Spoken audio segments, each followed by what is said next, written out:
8 pada brosur berbakti kepada orang tua bagian yang keempat disebutkan tidak boleh taat kepada makhluk dalam bermaksiat kepada Allah, hanya saja taat itu dalam perkara yang ma'ruf. Hadis riwayat Muslim juz 3 halaman 1469 nomor 39 dari Ali radhiyallahu an. Pertanyaan: lalu bagaimana dengan orang yang suka menolong hewan peliharaan ketika susah dan kesulitan?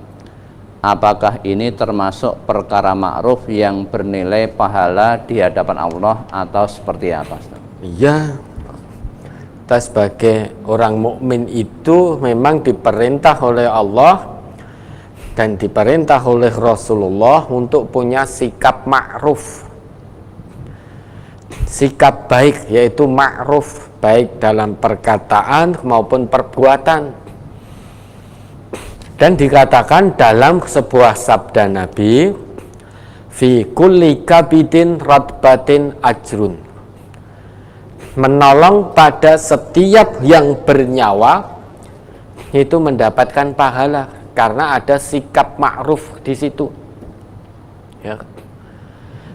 Bahkan dulu pernah diriwayatkan ada seseorang itu memberi kalbun, segawon. Ya, saya mau bilang anjing kok nggak enak kan. Ada seseorang itu yang memberi minum segawon ini, kalbun ini tadi, ketika kehausan.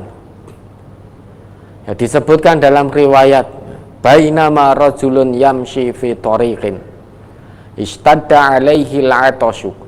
Ya, pernah seorang laki-laki berjalan di jalan, kemudian istadda alaihi al-'atashu, dia merasakan sangat-sangat kehausan. Fawajada bi'ron, kemudian dia menemukan sebuah sumur. Fanazala fiha fasyariba, kemudian dia turun ke sumur itu lantas minum. Summa kharaja, setelah selesai, hausnya hilang, dahaganya hilang, dia naik. Artinya naik lagi ke atas sumur.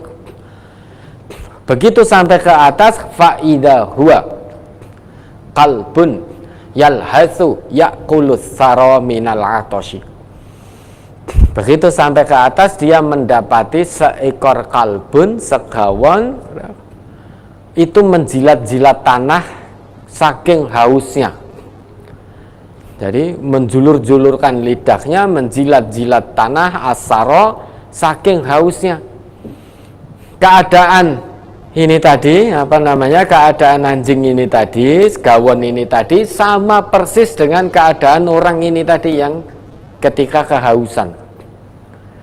Maka faqala rajul, orang tadi, seorang laki-laki tadi, setelah melihat keadaan anjing yang seperti itu, sangat-sangat kehausan sampai menjulur-julur lidahnya, menjulur-julurkan lidahnya dan menjilat-jilat tanah, dia berkata dalam hatinya, laqad balagha hadzal qalba minal 'atashi mislul ladzi kana balagha minni. Rasa haus telah menimpa anjing ini, telah menimpa segawon ini sebagaimana rasa haus itu yang tadi menimpa diriku, sehingga sama-sama sangat-sangat kehausan. Kemudian setelah itu laki-laki tadi turun, fanazalal bi'ra, turun lagi ke sumur, famala'a khuffahu ma'an, kemudian khufnya, jadi sepatunya tidak sama dengan sepatu kita, namanya khuf. Khuf itu sepatu yang menutup sampai mata kaki. Nah, nek sepatu kita ini kita penuhi air ya entek, tekan dhuwur sumur wis entek. Nah, itu sepatu khuf itu yang sepatu yang sampai menutup mata kaki. Kalau sekarang ya mudahnya sepatu boot lah. Kita analogikan sekarang ya gambaran mudahnya sepatu boot. Itu dipenuhi. Ya jangan tanya, dulu kan belum ada sepatu boot, itu hanya gambaran mudahnya. Sepatunya itu dipenuhi air, famala'a khuffahu ma'an summa amsakahu bifihi. Nah, kemudian dengan sepatu itu yang penuh air, sepatunya dipegang di bawah dengan mulutnya. Lantas dia naik ke atas. Sampai atas, fasaqal kalba. Sampai atas, kemudian memberi minum anjing yang kehausan tadi. Hal itu dilakukan oleh orang laki-laki tadi. Nah, maka fasyakarallahu lahu, Allah pun berterima kasih kepadanya, orang tadi yang memberi seekor anjing minum yang sangat kehausan tadi, memberi minum seekor anjing yang sangat kehausan. Ini perbuatan yang ma'ruf, sikap yang ma'ruf. Faghfara lahu, dan Allah pun mengampuni dosa orang tadi. Nah, melihat itu, kisah itu, para sahabat bertanya, ya Rasulullah, wahal wa inna lana min fi hadhil bahaim la ajrun, apakah kita ketika menolong binatang-binatang ini kita akan mendapatkan pahala? Jawab Nabi, fi kulli kabidin ratbatin ajrun, menolong pada setiap yang bernyawa mendapatkan pahala. Karena itu sikap ma'ruf dari seorang muslim, dari seorang mukmin, hatta sampai memberi minum anjing atau hewan yang sangat kehausan pun dilakukan, meskipun dengan cara dia harus turun ke sumur, ya, turun ke sumur, memenuhi sepatunya, kemudian membawa sepatu yang penuh air tadi dengan mulutnya.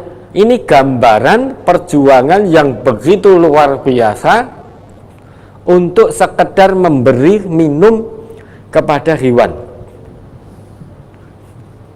Luar biasa, turun ke sumur, karena dulu tidak seperti ini alatnya. Kalau sekarang mudah. Dulu sampai turun ke sumur, sepatunya dipenuhi air, setelah itu digigit dengan mulutnya karena tangannya untuk pegangan naik ke atas. Kan usahanya luar biasa. Sampai atas diberikan minum itu kepada anjing tadi yang sangat kehausan. Itu ternyata satu sikap ma'ruf yang mendapatkan pahala di sisi Allah. Sebaliknya, orang yang menyiksa binatang itu bisa menyebabkan dirinya masuk ke dalam neraka. Diriwayatkan dalam sebuah hadis, audzibatim ra'atun fi hirratin sajanatha hatta matat. Ada seorang wanita, seorang perempuan yang disiksa.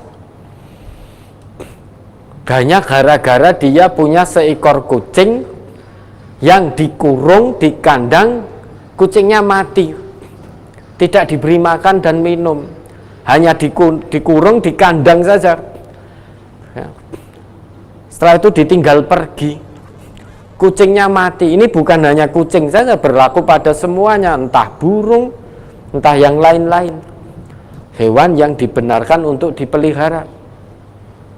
Kok dikurung di kandang, tidak diberi makan, tidak diberi minum, sampai mati. Oh, ini bisa menjadi penyebab seseorang masuk neraka.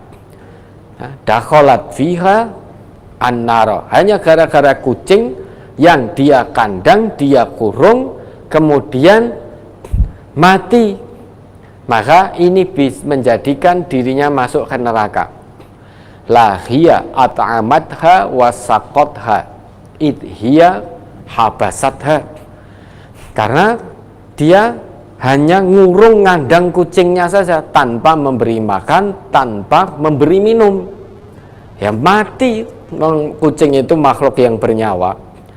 Nek dikurung tok, tidak diberi makan minum, ya dia tidak bisa mencari makan sendiri, maka mati. Nah, ini menjadi penyebab dirinya masuk neraka, disiksa dalam neraka. Wala hiya tarokatha ta'kulu min khasyashil ardi. Dia juga tidak melepaskan. Jadi mau di kandang tok, ora dipakani, ora diombeni. Di kandang tok. Andai kata kucing itu dilepas, dia bisa mencari makan sendiri, bisa makan serangga-serangga tanah, khosyasyul ard. Coba kita lihat, kucing itu dilepas, lebih lemu, lebih gemuk. Ya, kucing kita lepas dekat pasar, itu lebih gemuk, kucingnya lemu-lemu. Ya, diingoni ora dipakani, tinggal lunga.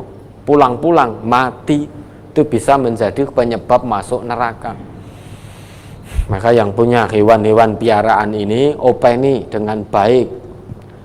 Nah, jangan sampai kesibukannya melupakan bahwa ada satu dalam tanggungan panjenengan, satu nyawa yang harus diurusi dalam tanggungan jenengan. Harus diberi makan yang baik, diberi minum yang baik. Kalau sakit ya diobatkan. Kewan itu kalau sakit ya pingin sembuh, nek ditakoni ngono nek iso jawab, kita paham bahasanya, itu ya pingin sembuh. Ora kok terus walah lara ya bentokne kewane. Bukan begitu. Kalau ngopeni tahu sakit hewan piaraannya, ya, tidak hanya beri makan minum saja, usahakan. Kan dokter hewan banyak sekarang. Obatkan ke dokter hewan. Gelem ngopeni ya gelem tanggung jawab. Kalau sakit ya diobatkan. Andai kata kita bisa paham, bisa komunikasi dengan binatang, misalnya dia akan jawab, gelem tak periksa ke, mesti jawab, tidak perlu kita minta, kewane wes jaluk dirwe. Pak atau Mas, aku loro periksa no, mesti begitu. Karena tidak bisa, maka fitrah kita, rasa sayang kita pada makhluk hidup itu harus jalan, harus peka.